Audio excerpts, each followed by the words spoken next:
Bagian 17, Syahdu. Teman-teman yang penasaran banget dengan ceritanya atau mau mengintip profil penulis, yuk kunjungi platform di bawah, sudah kami tulis di link deskripsi. Dan jangan lupa subscribe, like, and comment YouTube kami juga, agar kami tambah semangat mengupdate video di YouTube. Terima kasih, wassalam. Keadaanku mulai membaik. Aku dan Kak Safwan, yang sekarang jadi suamiku, keluar menemui tamu setelah merapikan gaun pengantin dan make up yang berantakan. Ternyata masih banyak tamu yang menunggu kami di luar. Aku berjalan beriringan menuju pelaminan, yang tadi hanya sebentar aku singgahi sebelum terjadi insiden. Tapi jantungku kembali terpacu saat dia tiba-tiba menggamit tanganku dan menggandengku hingga pelaminan. Tubuhku kembali terasa dingin dan hampa. Namun ku coba untuk bertahan. Aku tidak mau menghancurkan perasaannya yang telah begitu bersemangat menyambut tamu-tamu yang datang. Sebenarnya, hanya beberapa orang teman saja yang diundangnya. Hanya teman-teman dekatnya, seperti halnya diriku yang cuma mengundang sahabat-sahabat dekatku. Aku berusaha memasang muka ceria dan memaksakan diri untuk tersenyum, hingga para undangan usai memberikan selamat pada kami berdua. Jam sudah menunjukkan pukul 5 sore. Acara usai. Seharian aku berdiri menyambut para tamu. Aku menuju kamar diikuti olehnya di belakangku. Sampai di ranjang, aku menghempaskan tubuhku yang benar-benar lelah. Kakiku terasa pegal hingga paha. Karena untuk pertama kalinya, aku memakai sepatu hak tinggi, dan hiasan berat di atas kepalaku membuat leherku menjadi tegang. Suara azan maghrib menggema. Aku lihat dia masuk ke kamar mandi. Mungkin mandi atau berwudu bersiap sholat maghrib. Aku ke masjid dulu ya, ucapnya tersenyum ke arahku. Iya kak, jawabku ringkas. Ingin rasanya segera berbaring meluruskan punggung. Kupanggil Aska untuk membantuku melepas hiasan kepalaku, juga menghapus make upku. Nis, kamu kenapa? Tadi tiba-tiba pingsan, tanya Aska penasaran. Kak Safwan loh yang menggendongmu masuk kamar, sambungnya berbisik seolah ada orang yang lain di kamar ini. Apa? Yang benar kamu As? Tanyaku tak percaya. Waduh, malu banget aku As, seruku sambil menutup wajahku. Aska tertawa melihat tingkah malu-maluku, membuatnya semakin bersemangat menggodaku. Jangan-jangan dia juga tadi sudah menciummu. Aska tertawa terbahak menatapku penuh selidik. Sahabatku itu mendekatkan wajahnya di wajahku dengan tatapan nakal. Hush, anak kecil tak boleh ngomong kayak gitu, pamali, ucapku sambil mencubit pipi cabi sahabatku itu. Au, sakit Nis, jeritnya sambil meringis. Sudah ah, nanti suamimu keburu pulang. Aku juga belum sholat, curcolnya sambil ngeloyor keluar dari kamarku. Bersamaan dengan itu, Kak Safwan muncul hampir menabrak Aska. Copot. Spontan Aska latah lantaran terkejut hampir bertubrukan dengannya. Aku tertawa geli menyaksikan tingkah kocak sahabatku itu. Maaf. Kak Safwan meminta maaf pada Aska tetapi matanya tertuju padaku diiringi senyuman menawan. Aska mengangguk kemudian melanjutkan langkahnya keluar dari kamar. Sudah sholat? Tanyanya mendekat ke arahku. Belum kak, ini baru selesai ganti baju, jawabku grogi. Yuk disegerakan, di luar ayah dan ibu sudah menunggu kita untuk makan malam. Aku lapar, ucapnya sambil memegangi perutnya. Aku tersenyum melihat tingkah kocaknya. Sehabis makan malam, aku dan keluarga yang masih menginap di rumah kami bercengkrama bersama, sambil membuka kado-kado pemberian teman-teman kami. Kurasakan ada kebahagiaan yang tak dapat aku ungkapkan saat ini. Kulihat ayah dan ibuku tertawa lepas, seakan beban yang selama ini membayangi telah sirna. Jam 9 malam satu persatu, tamu mulai tertidur. Aku merasakan sinyal istirahat di tubuhku. Tak dapat menahan kantuk dan lelah. Aku melangkah masuk kamar tanpa berkata apa-apa. Dia mengikutiku dengan ekor matanya, tetapi masih serius berbincang dengan ayah. Aku terbangun setelah mendengar alarm dari ponselku berbunyi. Artinya sudah jam 2 dini hari. Perlahan kubuka mataku. Karena kelelahan aku langsung tertidur tadi. Kuedarkan pandanganku di sekitar kamar. Tetapi aku tak melihat ada Safwan di kamar ini. Setelah pendengaran kutajamkan, aku mendengar suara keran air dari dalam kamar mandi. Beberapa saat kemudian, dia muncul dengan hanya memakai handuk selutut. Aku mengalihkan pandanganku. Janggal rasanya memandangnya seperti itu. Sekilas dia tersenyum ke arahku. Aduh, kenapa dia selalu saja menggodaku? Aku jadi salah tingkah karenanya. Sholat dulu ya, belum sholat isya kan?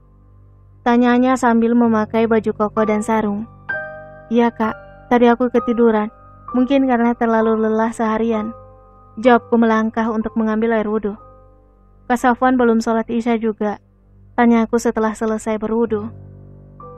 Sudah dek, tadi di masjid.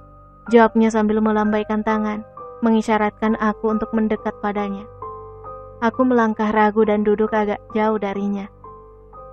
Kenapa? Kamu masih takut padaku? Tanyanya tersenyum. Aku tak menjawab pertanyaannya. Hanya dia menatapnya ragu. Kelebat bayangan masa lalu tiba-tiba mengusikku saat dia hendak mendekat padaku. Aku kemudian berdiri dan sholat. Sementara dia duduk berzikir di atas sejadahnya. Usai sholat, ku coba mendekat padanya dan menjabat tangannya dengan ragu. Lelaki yang siang tadi telah resmi jadi suamiku mengusap kepalaku. Sholat sunnah yuk. Ucapannya membuatku tiba-tiba gelisah. Aku seolah terjatuh ke tempat yang sangat dalam dan gelap. Seketika jantungku berdetak kencang. Rasa cemas kini menyelimuti hatiku. Bagaimana jika dia meminta haknya sebagai suami? Aku benar-benar belum siap. Rasa takut merayap memenuhi rongga dadaku. Aku bergeming tak membalas ucapannya. Kok diam? Yuk, ajaknya. Kak Safwan kemudian mengumandangkan iqamah. Berdiri di atas sejadahnya. Aku hanya pasrah mengikutinya. Bukankah dia imamku yang harus aku ikuti? Hati kecilku merasa sangat kasihan padanya. Orang sebaik dia menikahi wanita yang memiliki masa lalu yang memilukan seperti aku. Usai sholat, aku kembali menjabat dan mencium tangannya. Tubuhku membeku seolah ada air es yang tersiram mulai dari ujung rambut hingga kaki. Tubuhku oleng. Hampir saja aku terjatuh di atas sejadahku, namun dia menahanku. Berhati-hati sekali ia menyentuhku, karena setiap dia hendak memapahku, seakan ada gelombang kejut memenuhi tubuhku. Dia terlihat khawatir akan keadaanku, dengan tubuhku yang gemetar, dan memapahku dengan sangat hati-hati menuju ranjang. Dek Nisa, tenang ya. Ayo tarik nafas dalam-dalam kemudian hembuskan. Ucapnya mencoba menenangkan aku. Dia meraih minyak kayu putih kemudian hendak menggosok kakiku. Tetapi kembali aku tersentak kaget. Tubuhku masih gemetar. Air mataku tumpah tanpa suara tangis. Aku terisak. Ada pedih yang tiba-tiba menelusup ke jantungku. Oh, maaf. Aku hanya ingin menghangatkan kakimu sayang. Tenanglah, kumohon. Karena panik, dia sampai memanggilku sayang. Terlihat dari wajahnya yang menggambarkan kecemasan. Maafkan aku, Kak. Aku tak tahu kenapa aku seperti ini. Ucapanku terbata menahan sesak di dada. Tidak apa-apa kok. Sekarang tenangkan dirimu. Ucapkan la haula wala quwata illa billah. Mohon ketenangan pada Allah Subhanahu wa taala. Kak Safwan menuntunku mengucapkan zikir penguat itu. Aku menggerakkan bibirku mengikuti ucapannya. Beberapa kali kulihat tangannya hendak menyentuhku untuk menenangkanku. Tetapi dia ragu, takut keadaanku semakin parah. Setelah berzikir agak lama, aku mulai sedikit agak tenang. Saat tangannya menyentuh kakiku pun aku tidak terkejut lagi. Lelaki baik itu menggosok kakiku hingga hangat dan menyelimuti tubuhku yang kedinginan. Kemudian menyuruhku untuk istirahat. Aku tidak benar-benar tertidur. Ku dengar sayup-sayup suaranya melantunkan ayat suci Al-Quran. Sejuk nian rasanya mendengar suaranya yang merdu membaca kitab agung itu. Air mataku seketika menetes. Ada haru kembali menyeruak ke dalam dadaku. Betapa beruntungnya diriku dipertemukan lelaki sempurna sepertinya. Kutatap punggungnya yang masih terus membaca surah Ar-Rahman hingga sampai ke satu ayat membuatnya terisak. Fabi'ayyi ala'i rabbikuma tukadziban. Dia berhenti kemudian menangis, lalu mengulangi kembali bacaan itu. Fabi'ayyi ala'i rabbikuma tukadziban. Maka nikmat mana lagi yang kau dustakan? Dia kembali terisak bersujud di atas sejadahnya. Aku tertegun melihat pemandangan itu. Masihkah dia begitu sangat bersyukur dengan keadaannya yang sekarang, sementara tak ada yang istimewa dariku?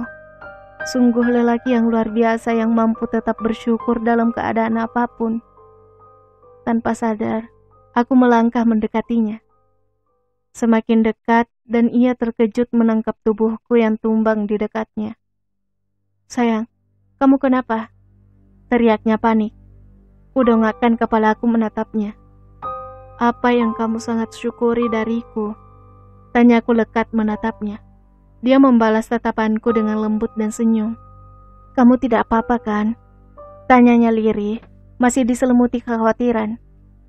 Aku menggeleng tanpa berkata apa-apa, masih lekat menatap matanya yang sendu. Sayang, dia berhenti sejenak, membelai kepalaku lembut.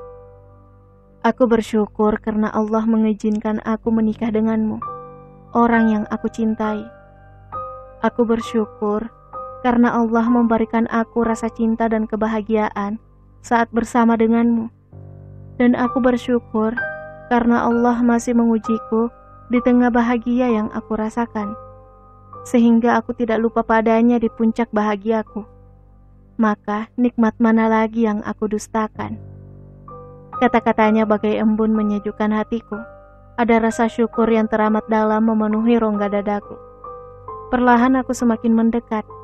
Tak kurasakan lagi getaran hebat di tubuhku. Perasaan trauma aku seakan hilang di telan malam.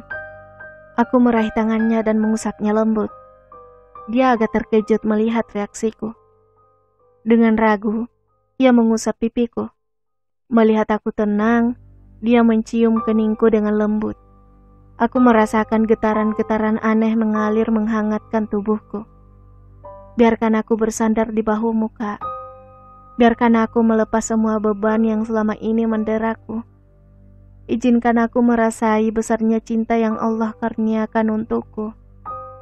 Ucapku sambil terisak. Matanya berkaca menatapku. Kak Safwan meraih wajahku dan kembali mencium lembut keningku. Ada rasa yang belum pernah aku rasakan sebelumnya. Getaran-getaran cinta menghiasi hatiku, lembut dan hangat. Aku bersandar di dada bidang miliknya, mengusap lembut jemarinya. Dia memelukku erat, aku merasakan tetesan hangat membasahi mukenaku yang tembus ke pundakku. Air mata seorang lelaki yang mempunyai cinta yang tak biasa padaku. Aku larut dalam drama romantisme yang dia ciptakan. Dia lalu menggendongku ke ranjang, membelaiku dengan sangat lembut, memelukku dengan cinta, membisikkan kalimat-kalimat cinta yang membuaiku dalam perasaan yang tak pernah aku rasakan sebelumnya. Azan subuh berkumandang, menyadarkan kami dari hanyutan perasaan. Ya, cinta karena Allah. Perlahan dia melepaskan dekapannya yang sejak tadi melingkar di tubuhku. Sudah subuh sayang, kita sholat ya. Lelaki segera bangkit tanpa peduli aku yang masih larut dalam perasaan syahdu. Aku ke masjid dulu ya. Ucapnya kembali mencium keningku. Aku tertegun. Apakah aku sedang bermimpi? Kucubit lenganku untuk memastikannya, tetapi rasanya sakit. Artinya, aku tidak sedang bermimpi. Ya Allah, sekarang aku mengerti akan hikmah di balik deritaku. Ternyata Engkau ingin mempertemukan aku dengannya. Ku coba mengurai makna yang tersirat dari segala hal yang pernah terjadi dalam hidupku. Sekarang aku merasa penderitaanku dulu tak berarti apa-apa. atas apa yang Tuhan anugerahkan padaku saat ini. Terima kasih ya Allah, atas karunia-Mu yang sangat indah ini. Air mataku kembali meleleh, tapi bukan lagi air mata derita, tapi air mata kebahagiaan. Aku bangkit dan berwudu, kemudian sholat subuh.